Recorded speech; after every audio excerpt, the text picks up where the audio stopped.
Hello and welcome to Prairie Pulse. Coming up a little bit later in the show, we'll hear from the Deb Jenkins Band. But first, joining me now is Travis Christopher, the new CEO of Northern Lights Council Boy Scouts of America, based in Fargo, but covers the region. Travis, thanks so much for joining us today. Thanks for having me. As we get started, tell the folks a little bit about yourself and your background. Well, my background is I'm the executive director of the local Boy Scouts. We're based in Fargo, but it's the Northern Lights Council, and I came here a little over a year ago now, and I've been in scouting now for 15 years. As I like to say, a grown-up kid as an adult. I was not a Boy Scout in middle school or high school, and I've moved around the Midwest. My hometown is a suburb of Minneapolis, and now I found my way to Fargo, and the best part is I have family here in the Red River Valley, so it's been nice to come home, so to speak. Okay, but what got you then involved with Boy Scouts? It was interesting. My first career, I was a crime prevention officer in law enforcement down in the Twin Cities in Minnesota, and I was a volunteer. I was what we called an explorer advisor, which is still a program of the Boy Scouts, and I was approached by someone at the council in that area about becoming an adult volunteer to help serve kids. Well, I had no knowledge about the program specifically except for what I did. And I was a volunteer, and I eventually fell in love with the material and the program, and I was asked to come on board as what we like to call a paid professional scouter. And as they say, the rest is history, and I find myself in North Dakota. Well, tell us about the Northern Lights Council and what region that covers. Sure, the Northern Lights Council is a very large area that we cover. We pretty much take everything in northwest Minnesota, the entire state of North Dakota, and a few counties each in Montana and South Dakota. So it's a very large area, and we have many offices through that area to better serve our adult volunteers, as what we like to say is, in turn, they help our youth. Okay. Well, so how many young people are signed up or involved with your council? Thousands, actually. We'll serve every year a little over 20,000 youth, and that included 2013. And what we do every year is we gauge that by, are we keeping them in the program? Are they staying year after year? And we're proud to say that that number actually has grown, if not stayed stable, over the last few years. So we're a growing organization. Well, and let's talk about that some, because obviously when we say Boy Scouts, I mean, people think one thing, but so Cub Scouts to Boy Scouts to even venturing and exploring. Can you explain the age groups and the categories, or whatever they're called, the Sure. chapters? One thing scouting has done well is they've adapted to changing times, and they also adapt to different age groups. And we start at Cub Scouts, and you'll see those boys around the neighborhoods and small towns and large towns. They're the ones who wear the blue uniform shirts, and everybody identifies with those with Cub Scouts. And those are for grades, boys in grades 1 to 5. And we like to say that's our elementary school program. And they focus there on working as a team and character education and doing community service. We like to say that's their introduction to community service. In Boy Scouting, that's the next level up, and that's for boys grades 6 all the way up to 18 years of age. And there we start talking more about peer-to-peer learning, citizenship, character, and leadership.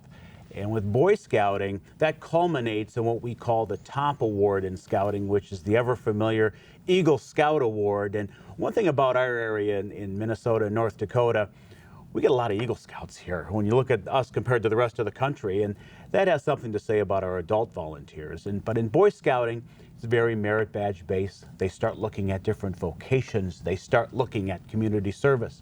And after Boy Scouting, it does continue. Here in the Northern Lights Council, we do offer a co-ed program for young men and women called Venturing. And that goes from age 14 all the way up to 20. And what's different there is they look at high adventure opportunities. One thing in the Boy Scouts we like to do is get kids outdoors and not having them inside. And they'll plan their own expeditions, their own excursions, whether it be scuba diving to canoeing to what have you outdoors. It's one of our fastest growing programs in the entire nation, is this venturing program. And the other side of that same age group is called exploring. And this is a big area of growth for us, especially in North Dakota. What we do there is we partner with area businesses, and in some cases government agencies, if we have youth that are interested in learning more about law enforcement, first aid, engineering. We even have some welding posts in North Dakota. Well, we'll partner those youth with a business, and just to explore, hence the name Exploring, to explore that career. And our outcome there is twofold. If they discover, well, I want to learn more about this, whether it be in technical school or college, what have you, they'll do it. Or they may say, this really isn't for me, and they're making that decision earlier on in life, and we're trying to promote that down the road. Well, I have to ask, because my memory of being a young boy, was there a Webelos or? There was. Webelos is still around, Okay. alive and well. It's part of the Cub Scout program. Okay. It's grades 4 and 5. And some people rule that as the Boy Scout preparation grade, and we actually track that pretty heavily if they continue on to Boy Scouting. So Webelos is still there. Okay. Well, tell us about the Learning for Life program that you have.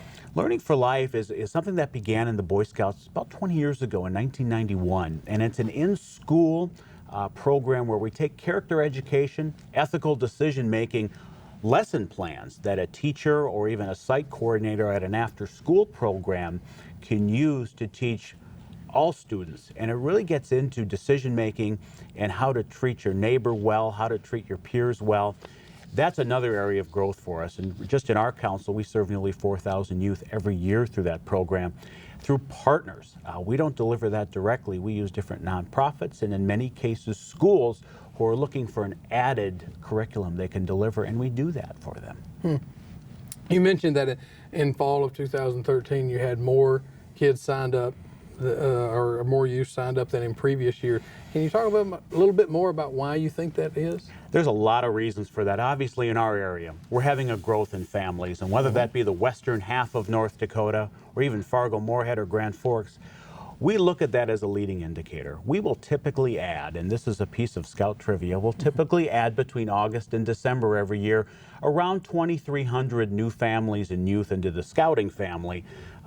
We had another increase in that fall time, nearly 2,400 youth added. So it was an increase. Now, much of that was in, again, the Fargo-Moorhead area, but also the western part of the state, obviously with the changing demographics and the changing role of the family and also the economy. We're seeing a higher demand in those areas, and they're signing their youth up for scouting, and I think that was the biggest part of that. Most of that was in Cub Scouts. That was our grades 1 to 5 program, so we even have an added challenge. For many people, this is their introduction to scouting, so we have to make sure that we support our adult volunteers who are giving those youth their first experience into scouting and the outdoors for that matter. Well, can you talk some about some new outreach programs that you have in some neighborhoods in Fargo and why these were started? This is a pure case of partnerships that just happened by surprise, and we call them good surprises. Thanks to the United Way of Cass Clay, who had the vision for this, we were able to take our existing scouting program and really look at neighborhoods where maybe our market share wasn't very high. We didn't have many boys signed up for scouting, and if we did, they weren't continuing on year to year. And we identified 2 neighborhoods with the United Way's help. And what we're able to do right now in 2014 is we're able to provide leadership to work with the parents and other caring adults, and we do have many adults who volunteer, to go into these neighborhoods and deliver an after-school scouting-based program. And the best part is, it's the same Cub Scout program that you or I would see anywhere in the state. And our outcomes there are many. We're working with many different school districts to track the academic performance. Does our program have an impact there? And also, do they have a better relationship with their family, maybe their faith or their peers? So we have a lot of outcomes there, but it began thanks to the United Way. Now it's our job to work with other partners like the YMCA and many others to say, how can we best serve kids and do it efficiently? Well, can we talk some about the yearly camping opportunities and I believe it's 4 camps that you have in the area? We do. We are truly blessed here in this area of the world to have many different outdoor experiences. And the Northern Lights Council is no different. One of our missions is to get kids outdoors and get them out into what we like to call the high adventure wilderness. And we offer 4 great camp programs. We have one camp, it's called Camp Wilderness. If we had to have a flagship Boy Scout camp, that would be it. And it's out near Park Rapids, Minnesota. And it's a year-round facility. That's the ever-present Boy Scout summer camp. When you hear the old stories, that's a wonderful masterpiece we have. It's right on Bad Axe Lake. And it's a host of our summer camp where we get thousands of kids every summer, not just from North Dakota and Minnesota, but we get them from all over the country. And it just doesn't end in the summer. Even this time of year, in the middle of winter, it's an active place. We get many boys who who camp in the sub-zero weather, and that's what they enjoy doing, and Camp Wilderness is the place to do that. We also have Hart Butte Camp, which is southwest of Bismarck, out in the Dickinson area, and that's a camp that has really undergone a revival over the last few years. We will actually provide youth leadership training. We do a Webelos, there's our Webelos again, we do a Webelos camp out there. But our goal with that is to make it convenient for all families to have a camping experience, and that's why we enjoy having that location. Two other facilities we have a camp called Big Four, which is just west of Minot, and it's a wonderful property, and actually that's used for weekend camping, and they have some facilities there, but it's a camp that has a lot of history, and it's a camp that is owned by those volunteers in the north central part of the state. And lastly, we have Tom Brantner Memorial Camp, which is just east of Moorhead, east of the Fargo-Moorhead area, and it's a perfect weekend destination. And I'm using that term quite a bit, weekend destination. Kids' schedules are busy. Follow up with that, the adult volunteer schedules are even busier, but we need to provide a place that's inexpensive, if any charge at all, where they can take scouts and go into the outdoors. And Brantner Camp is a fine example that we're 20 miles east of Fargo-Moorhead, but you would never guess you're near town. It looks much different than the rest of the area. So with these 4 camps, we're able to at least tell our volunteer leadership there's a place you can go that'll help supplement your program, and camping's a big part of it. And there have been studies over the last few years that have shown the impact that camping has on a youth. It makes them self-sufficient, and it also gets them thinking a little bit about our environment, which is another mission of ours, is start thinking about your footprint and leave no trace. So that's important to us. Well, I was going to ask what they learned, but I think you just covered some of that. So let's talk a minute about the decision that made nationally earlier this year to change course and now allow, of course, gay scout leaders. Can you explain what the policy now says? What the policy is, the best way to describe it is to go before.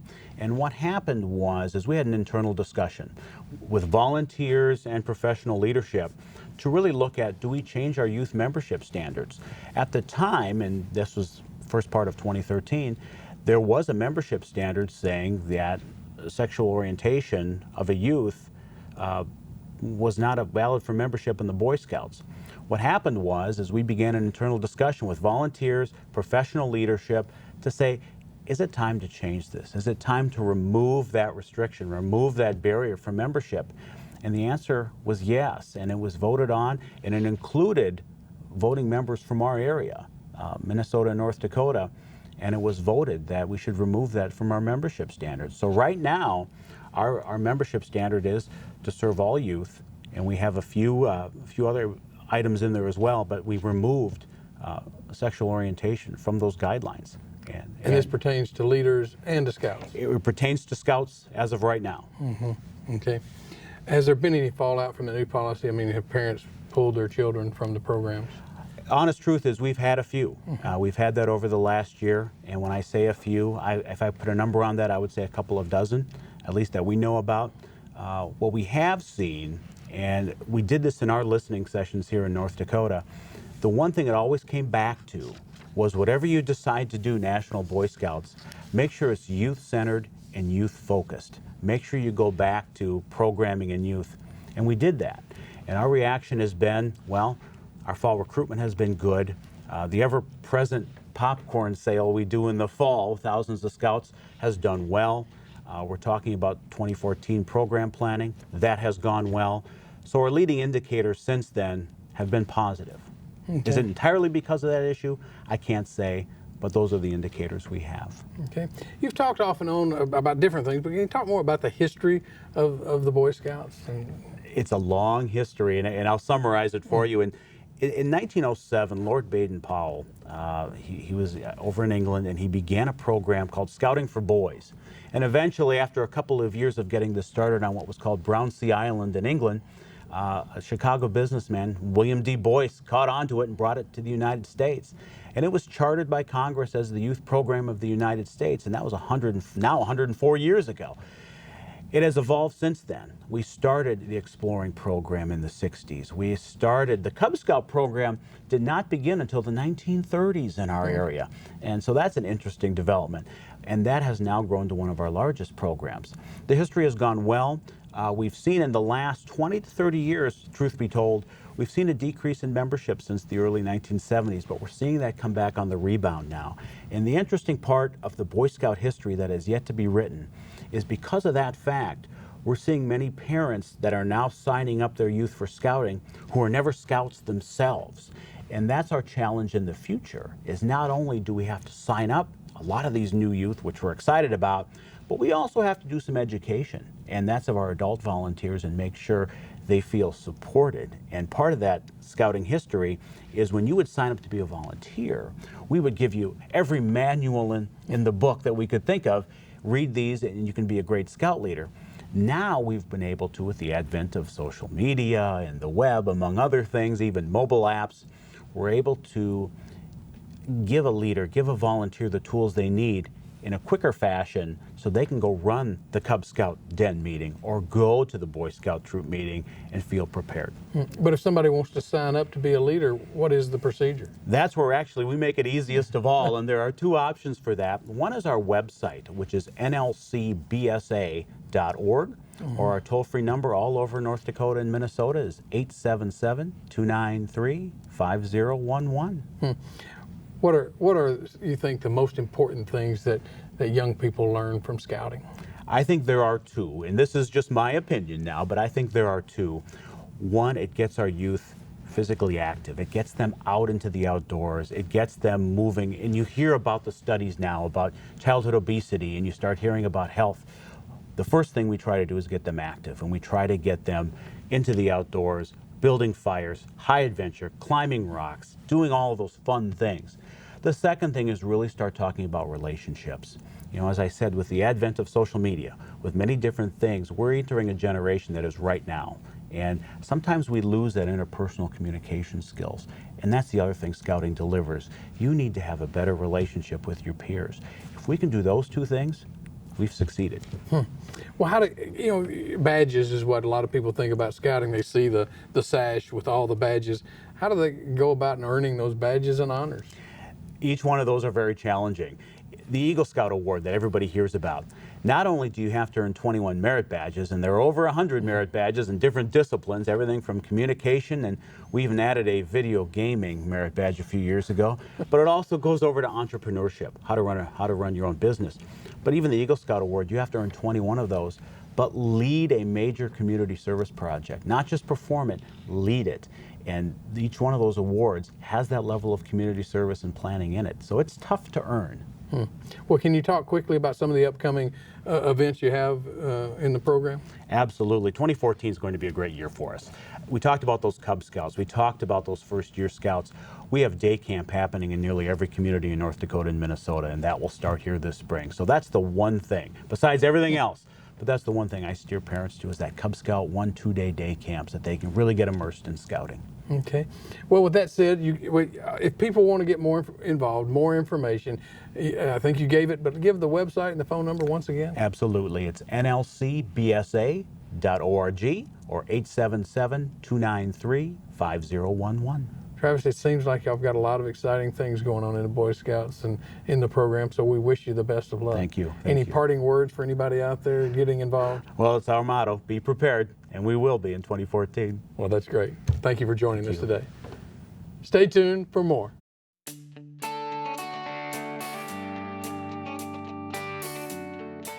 The Deb Jenkins Band started over 20 years ago, but has sustained over the years with few member changes. The heart of the band is rhythm and blues, but some jazz songs enter the playlist. Deb Jenkins has become well known for her involvement in the Celebration of Women and Their Music, a not-for-profit event that supports young women in the arts field. 1, 2, 3.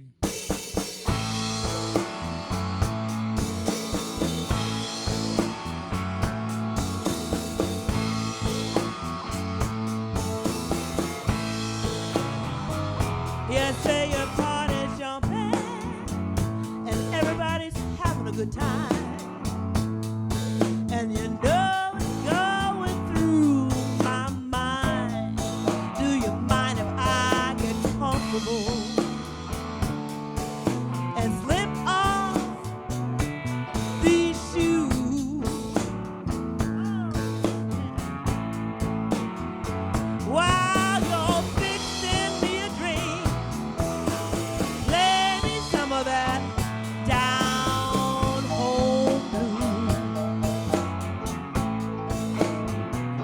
You see, I don't get on the town much anymore, and I'm trying to cut out all this running around all week long. I've been keeping my cool. All right. Yeah. Oh, but tonight I'm gonna let my head down and get me some of that down home blues. All right, boys, here we go. Down home blues, down home blues. All I really want is some down home blues all night long. Every other record or two.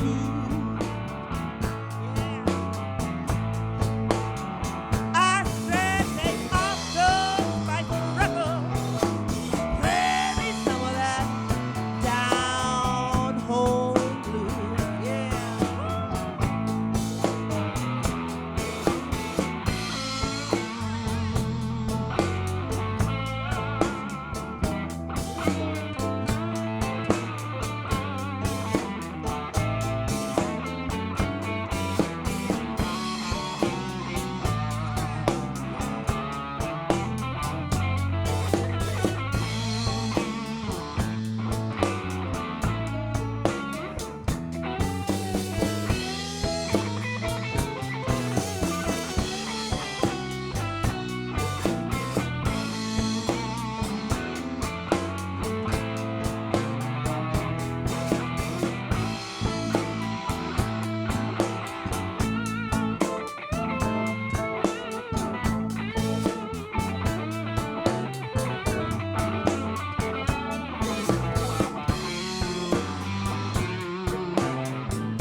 You know my old man's gonna wanna fight,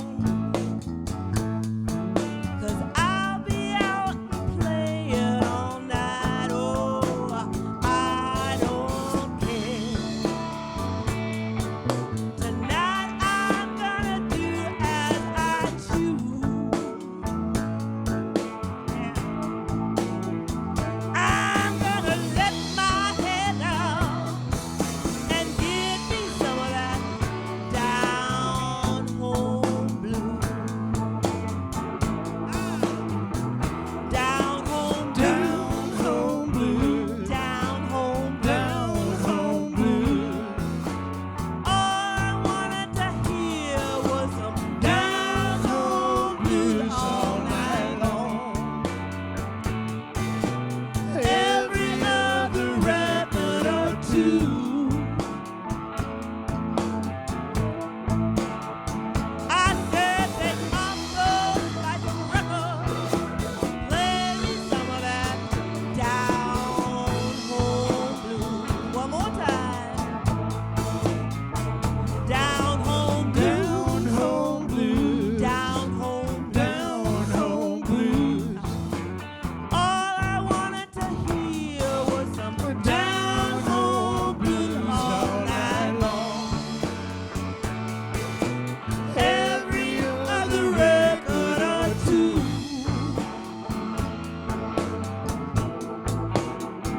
I said take off those spicy records, play me some of that down home blues.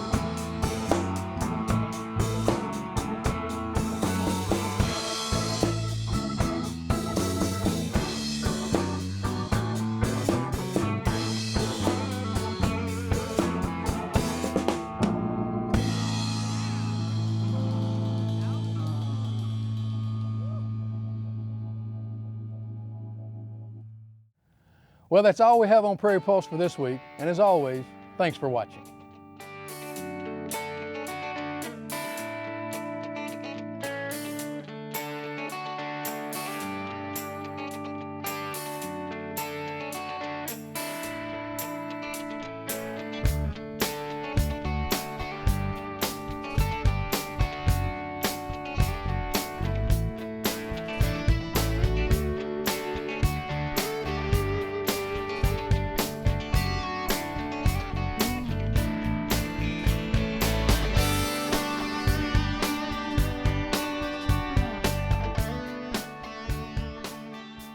funded by the North Dakota Council on the Arts and by the members of Prairie Public.